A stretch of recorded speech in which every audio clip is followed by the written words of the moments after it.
আজকে শেয়ার করছি দারুণ ডিজাইনের একটা পিঠা। এই পিঠা বানানোর জন্য কোনো রকম চালের গুঁড়ো দরকার হবে না। চালের গুঁড়ো ঝামেলা ছাড়াই খুব সহজে পিঠাগুলো তৈরি করে নিতে পারেন।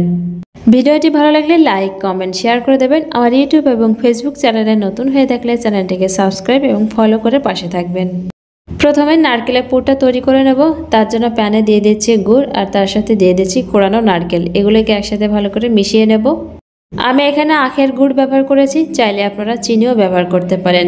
নারকেলের এই পুরটা বেশি আঠালো করে বানানো যাবে না, একটু ঝরঝরে করে পুরটা বানিয়ে নিতে হবে। নারকেলের পুর বানানো হয়ে গেছে, এবার এটাকে নামিয়ে ঠান্ডা করে নেব। এবার প্যানে দিয়ে দিচ্ছি 2 কাপ পরিমাণে জল আর সাথে দিয়ে দিচ্ছি স্বাদ মতো নুন। জলের সাথে নুনটাকে ভালো করে মিশিয়ে নেব। জলটা যখন হালকা গরম হবে তারপর এখানে দিয়ে দেবো 1 কাপ পরিমাণে সুজি। এবার সুজিটাকে ভালো করে মিশিয়ে নেব আর গ্যাসের ফ্লেমটা একদম লোতে করে রাখতে হবে। আমি এখানে সুজির ডোটা তৈরি করার জন্য জল ব্যবহার করেছি, আপনারা চাইলে দুধও ব্যবহার করতে পারেন। আর এই সুজিটা আমি একদম ছোট দানা সুজি নিয়েছি। আমি এখানে পিঠার এই ডোটা সুজি দিয়ে তৈরি করছি, আপনারা চাইলে চালের গুঁড়ো দিয়েও তৈরি করতে পারেন। তবে আমার হাতের কাছে চালের গুঁড়ো ছিল না, তার জন্য আমি এখানে সুজি দিয়ে পিঠার এই ডোটা তৈরি করছি। অনেক সময় পিঠা খেতে মন চাইলে চালের গুঁড়ো হাতের কাছে না থাকলে পিঠা খাওয়ার হয় না। আর চালের গুঁড়ো ছাড়াও কিন্তু এই পিঠাটা খুব সহজে তৈরি করে নিতে পারবেন। বানানোও খুব সহজ আর খেতেও ভালো লাগে। সুজির ডোটা বেশি নরম করে রাখা যাবে না, হালকা একটু শক্ত করে রাখতে হবে। আমি যে পিঠাটা আজকে তৈরি করব এই পিঠার জন্য সুজির ডোটাকে বেশি নরম করে রাখা যাবে না, একটু শক্ত হলে পিঠাগুলো অনেক বেশি ভালো হবে। সুজির ডোটা নামিয়ে নিয়েছি আর এগুলো ভালোভাবে ঠান্ডা হয়ে গেছে। এবার এটাকে একটু ভালো করে মেখে নিতে হবে। সুজির ডোটা মেখে নেওয়ার সময় কোনো রকম তেল অথবা ঘি আমি কিছুই ব্যবহার করিনি। ভালো করে মেখে নেওয়ার পর এখান থেকে কিছুটা পরিমাণে সুজির ডো নিয়ে এভাবে বেলে নেব। সুজির ডোটাকে এভাবে ভালো করে বেলে একটা ছোট বাটি নেব আর এই বাটি দিয়ে সুজির ডোটাকে কেটে নেব, তাহলে পিঠাগুলো সবগুলো এক সাইজের তৈরি হবে। আপনারা চাইলে এই পিঠাগুলো হাতে বাটি তৈরি করে তারপরও করতে পারেন।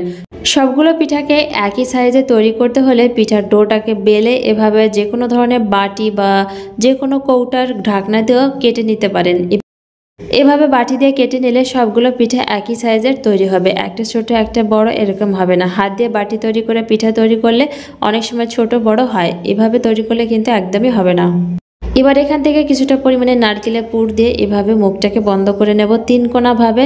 এভাবে 3 কোণা করে তৈরি করলে দেখতে একদম সিঙ্গাড়ার মতো হবে। আর এগুলো কিন্তু দেখে বুঝে নিতে হবে, বলে দেওয়ার মতো কিছুই নেই। আমি যেভাবে পিঠার মুখটা বন্ধ করে দেখাচ্ছি ঠিক এভাবেই তৈরি করে নিতে হবে। আর এটা কঠিন কোনো কাজ নয়, দেখেই শিখে নিতে পারবেন, খুব সহজভাবেই করতে পারবেন।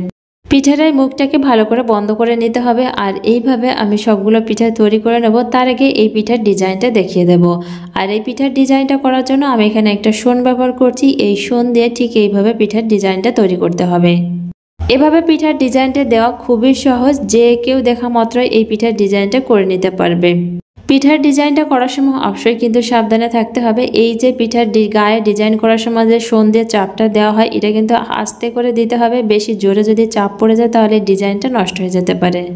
পিঠার এই ডিজাইনগুলো হাতের কাজের উপরে নির্ভর করে, যতটা সুন্দর করে পিঠার ডিজাইনগুলো দিতে পারবেন আর এই পিঠাগুলো ততটা সুন্দর দেখতে হবে। আমি এখানে পিঠার এই ডিজাইনটা যে কোনো এক সাইডে দেখিয়ে দিয়েছি, 3 সাইডে একইভাবে ডিজাইনটা করে নিতে হবে। আর এইভাবে আমি সবগুলো পিঠার ডিজাইনটা করে নেব। পিঠায় পুরো ডিজাইনটা দেওয়া হয়ে গেছে আর ডিজাইনটা দেওয়ার পর পিঠাটা দেখতে কতটা সুন্দর লাগছে। একইভাবে সবগুলো পিঠা তৈরি করে নেব। আর এই পিঠাটাকে আরো বেশি সুন্দর দেখানোর জন্য এখানে একটা চীনাবাদাম দিয়ে দিচ্ছি। চীনাবাদামের পরিবর্তে এখানে চেরি ফলও ব্যবহার করতে পারেন। এইভাবে সবগুলো পিঠা তৈরি করে নিয়েছি আর এই পিঠাগুলো দেখতে সুন্দর হয়েছে, অনেক অনেক বেশি সুন্দর হয়েছে। এই পিঠাগুলো নিজেদের পছন্দ মতো চাইলে ভাপিও খেতে পারেন, আবার চাইলে তেলে ভেজেও খেতে পারেন। ভালো লাগলে লাইক, কমেন্ট, শেয়ার করে দেবেন। অবশ্যই বাড়িতে একবার ট্রাই করে দেখবেন কেমন হলো।